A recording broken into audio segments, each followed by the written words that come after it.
I think Justin has a Lights steam. out.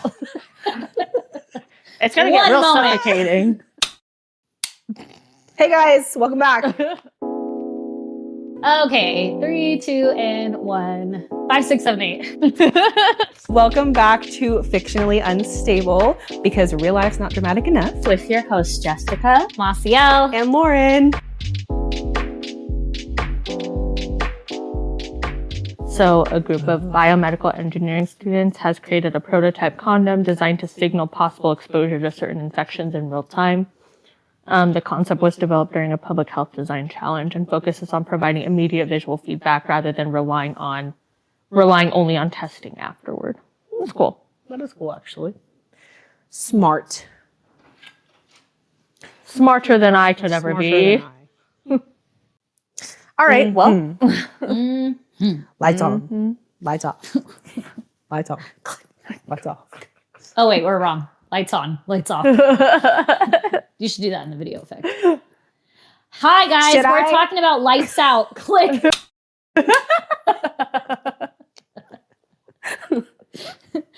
Back on. It's a book by Navessa Allen. Thank you. Yes, we're talking about Lights Out. The BookTok sensation. Mm-hmm. Some of y'all are questionable motherfuckers out there. Interesting tastes. Interesting taste. Not judging, but I'm kind of judging. You know, it was funny in its own way. Let me just read the back of this book really quick. Dark romance. Pretty funny. So this is a dark romance like you've never seen before. Can you handle the ride? Ew. Yuck!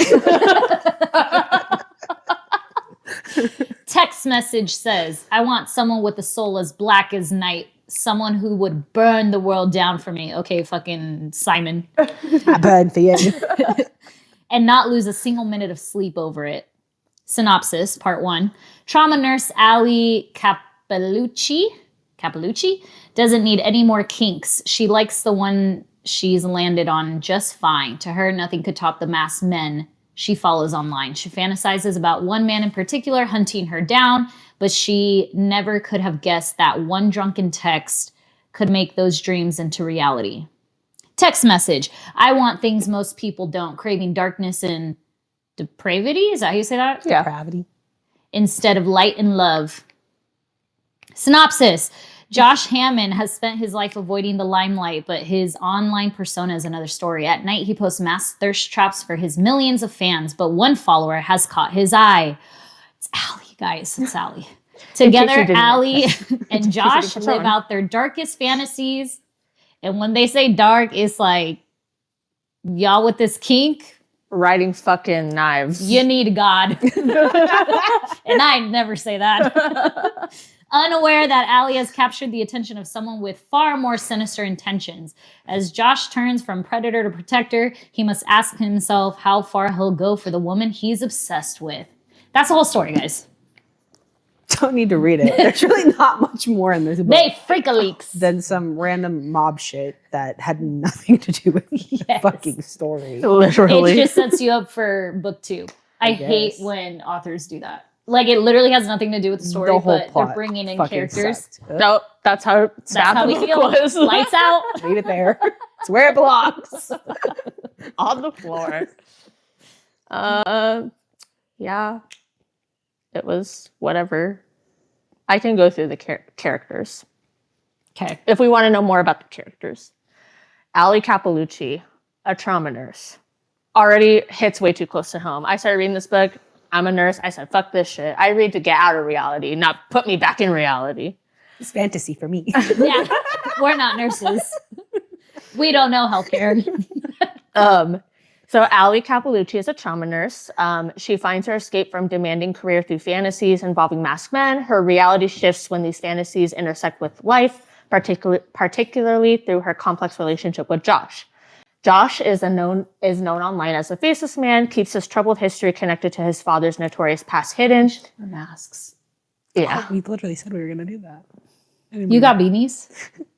I do, I think. Okay. I do. Just do the whole episode. I think Justin has a Lights out. It's going to get real suffocating. Hey guys, welcome back. Talking about lights out. I gotta figure this out. Sorry, one moment. I should have maybe not done the beanie. It's okay. I mean, not beanie. Bandana. Bandana. It's not gonna fit around your head to tie it. You call me a big ass head? My big fast five head? Observing what I see. My big ass fucking 5 head? There we go. Hey guys. Where's this other side? Do I have it? Yes. Okay. One moment. Take my ponytail this way. There we go. Hold on. How do people get bandanas to stay on their head? I don't understand. When they dance, you know? Ugh, I mean, I can't do that. If it's gonna inconvenience me, I don't want it. Okay. Damn, I just look like I'm a rob a bank. I look like I'm from the hood. The Cholo hood. Side to side. Now lean like a cholo. All right, Jess, because you're reading something. Go ahead. Yep, I'll be I can see a little bit I'll be through like the this. bandana. All right, lights on. We're talking about lights out today. By Navessa Allen. Is that her name? Yes, that's Okay. her name. I'm not gonna. Do I have to? We don't have to go through the whole intro again, right? You can No, cut no. it. Okay. Yeah, Macio's gonna read it again for us right now. Look at her.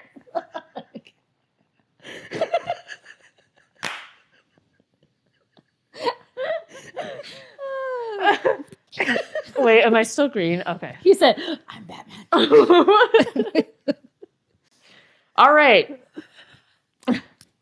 Characters. You have Ali Cappellucci, a trauma nurse. I already fucking hate that because I'm a nurse. I don't want to be back in this reality. Ali finds escape from her demanding career through fantasies involving masked men. Her reality shifts when these fantasies intersect with life, particularly through her complex relationship with Josh. Josh, known online as the Faceless Man, keeps his troubled history connected to his father's notorious past hidden. His character's mix of danger and gentleness prompts a reassessment of safety and familiarity. Fred, Allie's pet cat. Fred adds humor and insight to the story. His presence reflects the dynamics among human characters, offering commentary on events. Brindley is a fledgling nurse, so a baby nurse. Brindley, What is it called? fledgling? That's what you guys call baby nurses? No, I don't. This is just someone's description of this person. Oh, but a baby nurse as in like they take care of babies or she's new? No, she's new. Oh, God. What? Baby nurse. Her name is Fledgling? No, her name is Brindley. Fledgling is the title. Yes. What Yeah. is it? What is that She though? just- Fledgling means like, a fledgling is like a baby animal. So Oh. they're saying like a baby nurse. So she's a newbie. Yes. Oh, it's just a nickname. What kind of name is Fledging? Continue. Brindley brings balance to Allie's life. Their friendship emphasizes Allie's nurturing nature and personal challenges. Brad triggers the story's darker elements, testing the moral boundaries of Allie and Josh's relationship and significantly altering events. And then you have Moira? Moira? Girl. I don't know. And Moira. yeah, Moira. Moira. And Nico. As family members of Allie, Moira and Nico add layers of complexity and humor, raising moral questions and deepening the narrative. So those are some of your characters. Yes. Yes. All right. I think we should just name our funny moments. Because Holy the book shit, is, I already said what the book was. All right, well, let's just kind of fucking do a real quick plot synopsis off the top of our heads. So, what was it? You have Allie, the nurse. Allie's a single girl. She likes to watch videos of this masked guy that has all these tattoos. Actually, excuse me, she's not single. She's talking to this guy named Tyler, and she loves to watch videos and fantasize about this masked man on social media who does thirst traps. So, but it's not just masked. Like he'll do he has a blade with fake blood and, you know, the abs are showing and he's touching himself and whatever the fuck. So she loves that. And she fantasizes about him a lot without realizing that the guy that she is dating, Tyler, he has a roommate named Josh, and Josh is the thirst trap man. Yeah. So she doesn't know that. She has met Josh once before, but not enough to, like, you know, recognize him. And Josh is doing all of these thirst trap videos on his free time when Tyler is out. But Tyler knows about this guy. Like, he's seen his videos before. And to me already, I'm like, how the fuck do you not recognize that that's your roommate? It's the same tattoos. Like, he doesn't put And your roommate's room. Well, so I was under the impression that, well, I don't know if he knew of the videos before, but Allie had sent him a message or had sent him the video because she was like, well, maybe Tyler would be into doing this for me. And then he was like, fuck no. So they stopped their relationship. And then Tyler told Josh about it. And then Josh was like, oh shit, she's into that shit. So then he breaks into her house. He breaks into her fucking house. Takes a picture of himself, sends it to her, and then gives her the worst type of anxiety ever. Because now she's like, fuck, somebody's breaking into my house. And yeah, he basically stalks her. He puts all these cameras up in her home so he can watch her. And he's trying to have this like cat and mouse-ish type of relationship with her. It's just fucking creepy. It's weird. But then she's also like internally battling with the fact that like she's kind of into it. So she's like deciding if this is something that she's cool with. Yeah, so he's like this is what I hate about these fucking kind of books is that sometimes the way they write the characters, it's like, he's so smart, he's so muscular, he's so this and that. It's like, doesn't have one fucking flaw like except a fucking acne or something, you know? Except for the fact that his dad's a serial killer. Yeah. So he's like some super smart hacker guy. So he even hacks into like the cameras in the hospital and watches her while she's at work. So like he's just fucking watching her all day long. Oh, that's a thing too. He doesn't like to put himself on social media because his father is a well-known serial killer that is in prison. Correct? Yeah. The Kendall killer? Was that the name? Kendall? The river? No. Yeah, maybe. I don't remember. Can't remember. River one is from 56 Days. Yeah. Yeah. But anyways, he's like a spitting image of his father. So, and he likes the attention, but he wanted it for different purposes. That's why he started this whole persona online. Yeah. But anyways, he just stalks her, and then she likes it, and then he's always watching her, and then they fuck.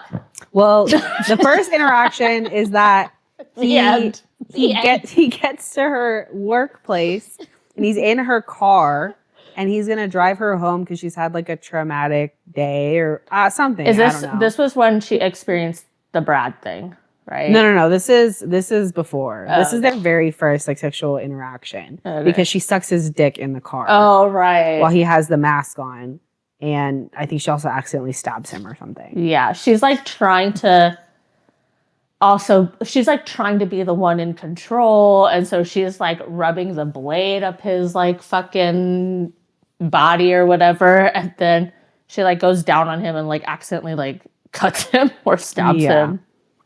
Yeah. He's into it, I guess. He's getting the best head of his life, apparently. So that was their first like interaction, and then he goes into her home. And he uses a voice modulator, right? Yeah. Yes. Normally when he has the mask on, excuse me. He was silent for a little bit, like he wouldn't talk. Ow. Oh, you were Are you okay? Yes. You're right. He was messaging her, so he wasn't even talking in the car. Yeah. He's messaging her. Wait, aren't we missing the part where when she finds out that there's someone stalking her, she goes to Tyler because she remembers that his roommate is really good, like with kind of cybersecurity type thing? I think that's after. Like after their first thingy.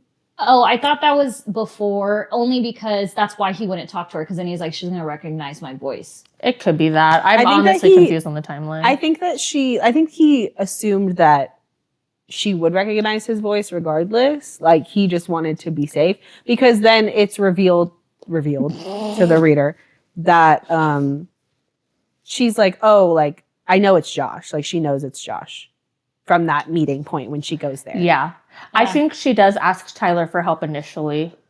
Or like inquires about his roommate or something. She asks Tyler for help when she finds out that it's the masked man that's watching her, right? Because she wants to find him. And that might have been, when he was like watching her in her bedroom or something, right? I hate that sentence. Like, she found out that he had cameras set up. Yes, around her bedroom. I hate that sentence. Well, it's fucking true. That's what I mean. Blame Navessa or Miss whatever Allen. your name is. Nessa. Hey, Nessa.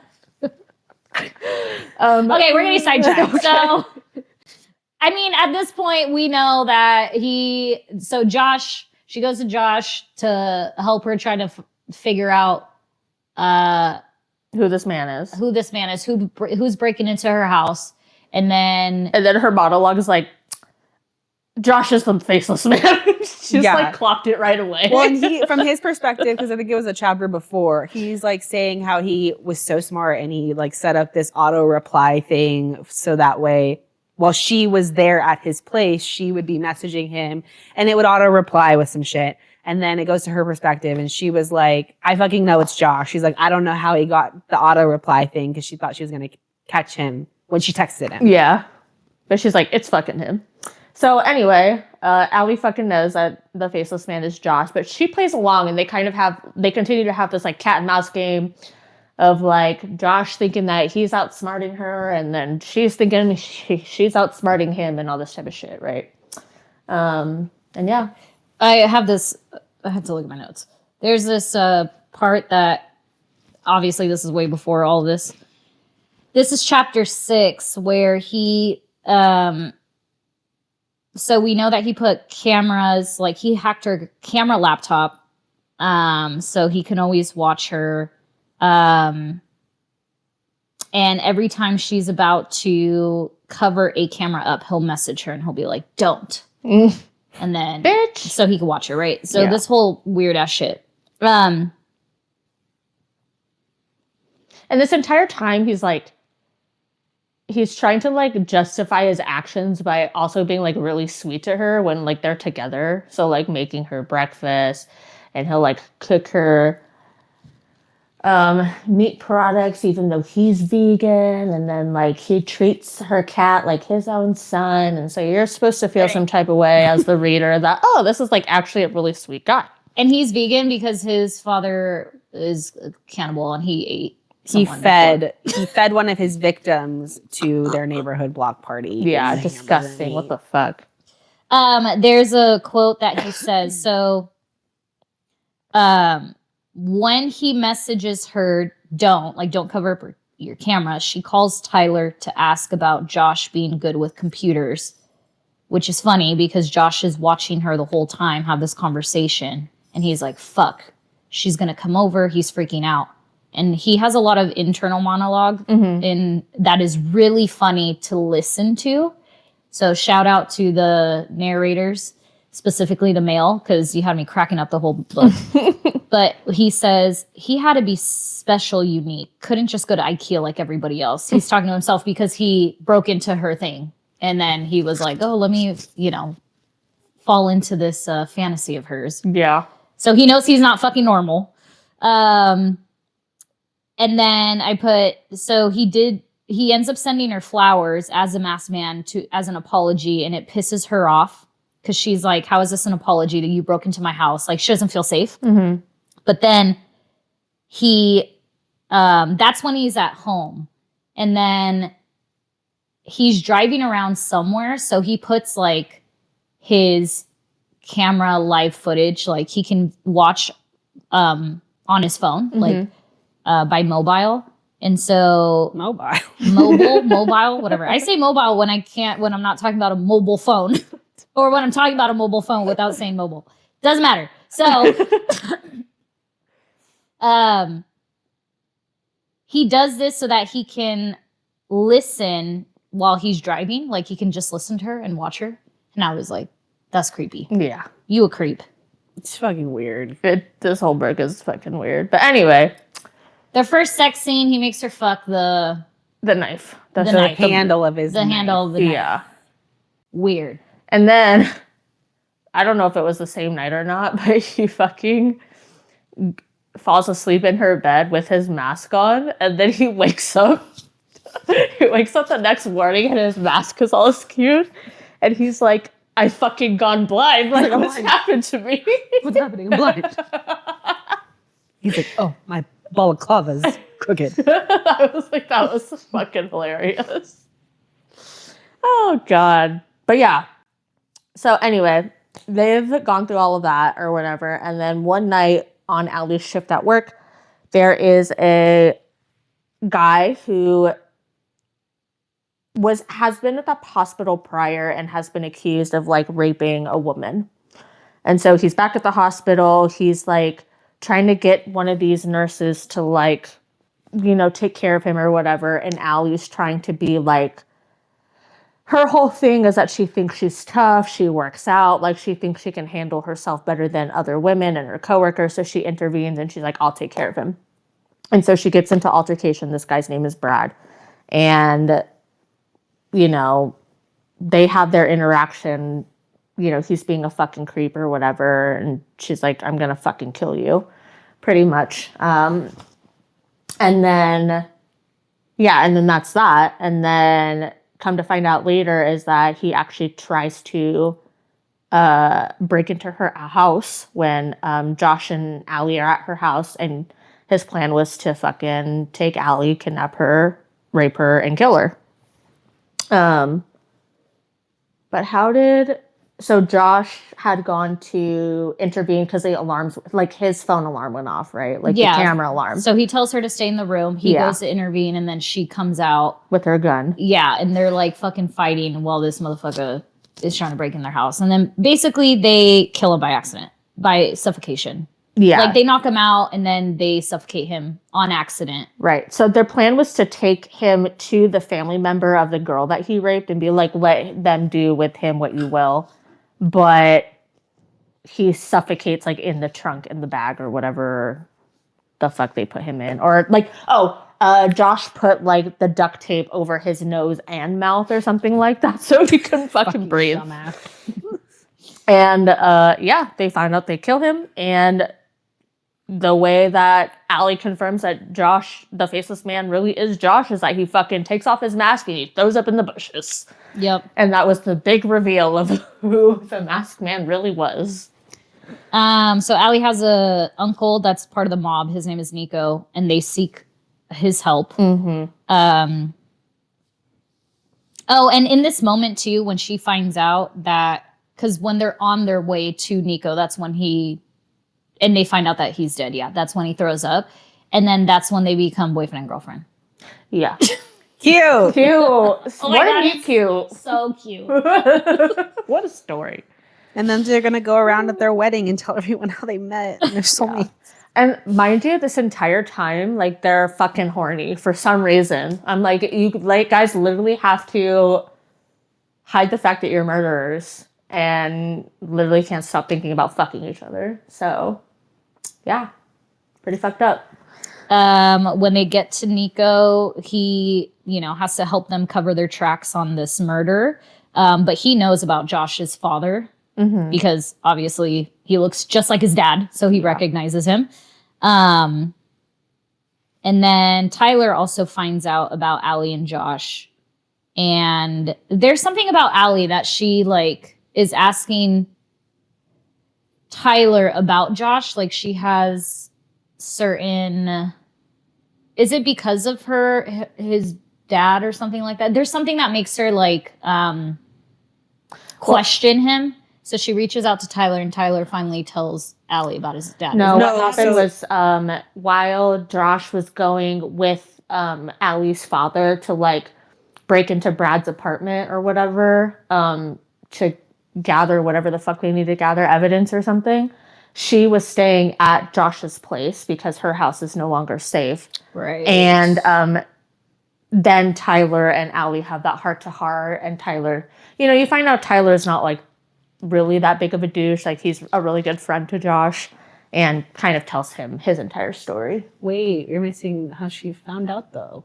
The friend, Veronica, the lab tech, she like submitted his DNA to be tested. And Veronica's the one that tells her. Oh, right. Veronica is the one that tells she's her. like, she calls her and she's like, oh, I found something in the DNA. And it's related, like she finds out that he's related to the serial killer. And so then she finds out and starts freaking out. And she's like about to leave. And then she goes out and asks Tyler to like be honest about him. And then Tyler tells her. Yeah.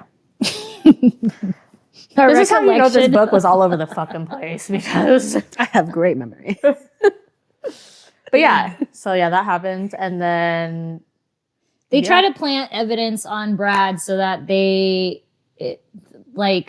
police think that he's like running away or to like Canada or something. That whole plot line I could give. I was like, what the fuck is happening? I was like, please just get to the end of this book. I don't care. Yeah. That's basically what that happens, and then it's the end. and then you get the epilogue, the worst epilogue of life. Yeah. I listened to the whole book. I couldn't listen to the epilogue. It was too much. They're playing chase.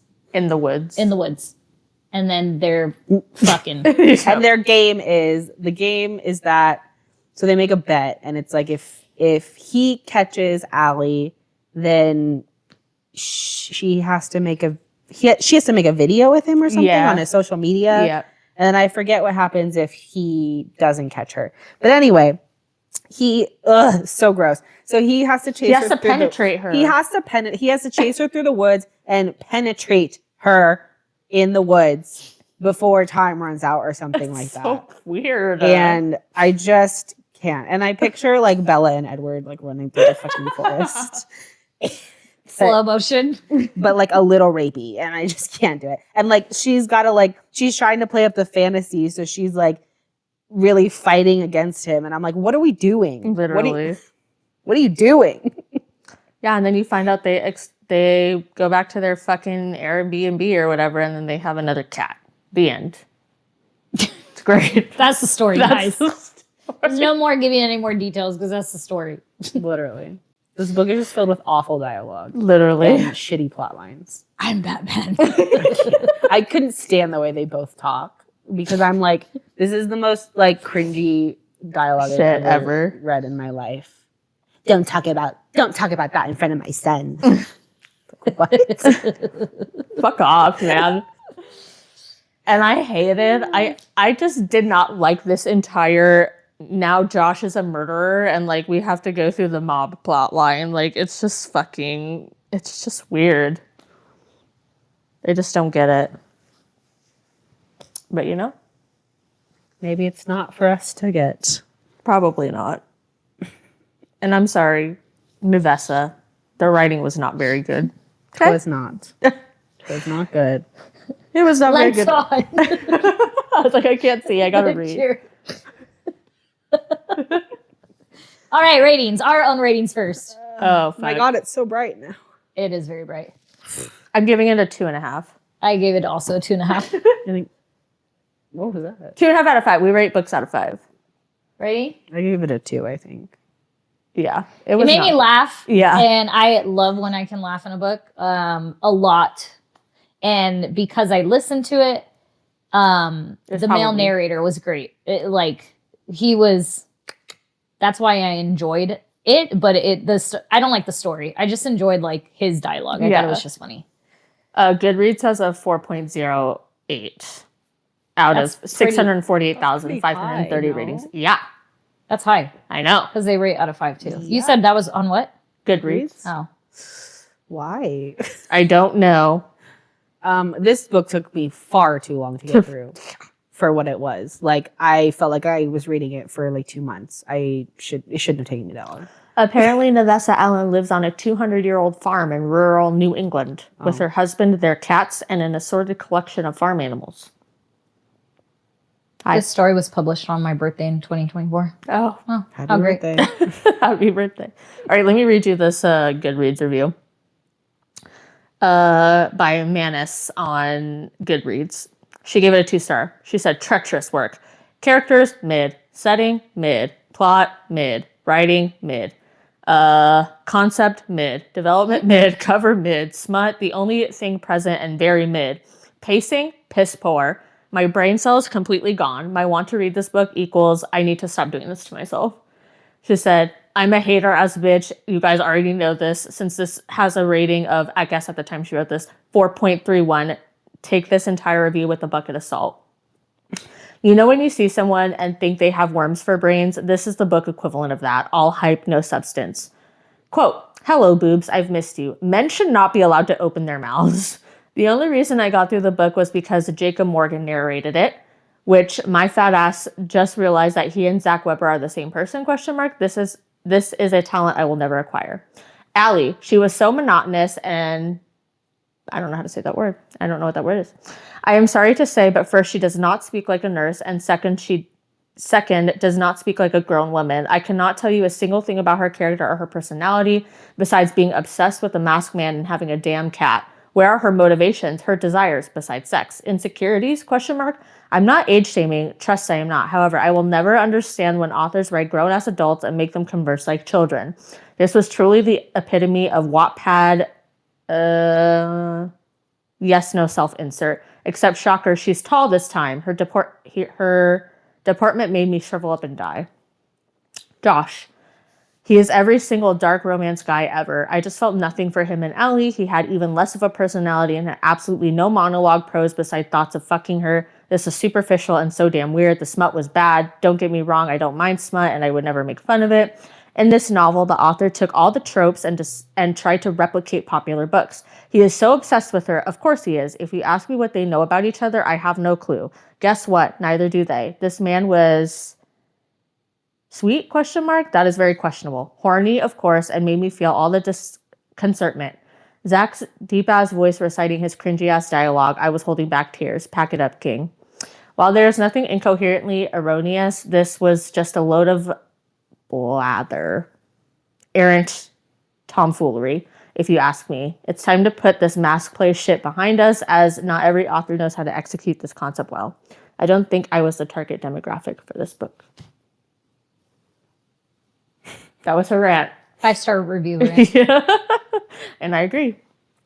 This is what happens when you give an empty college ruled notebook to a bored 16-year-old who should be paying attention in class. 1 star. On Goodreads. 1 star on Goodreads. Giggled a bit. There's a lot of 1 stars that keep saying, why the fuck does this have such a high rating? Yeah. 1 star. There's no way this book has a 4.5 rating. Y'all are a bunch of liars. I told Jess, I was like, the character, like, I cannot picture what Allie or Josh look like. No. Like, at all. I just picture figures in my head. I don't even Actually, picture for some a reason, person. I pictured Josh as like a Henry Cavill. I don't know why. Yeah, because of body Yeah. type of ordeal. And like dark hair, I guess. I don't but know. I can't picture her. Yeah. I cannot even remember. This person, 1 star. Horny nurse discovers TikTok horror porn. Yeah, so there's that. We will not be reading the series. No. It was bad. Y'all let us know if it gets any better. Those of you guys that are fans of this series. Lights out. Bye. Click.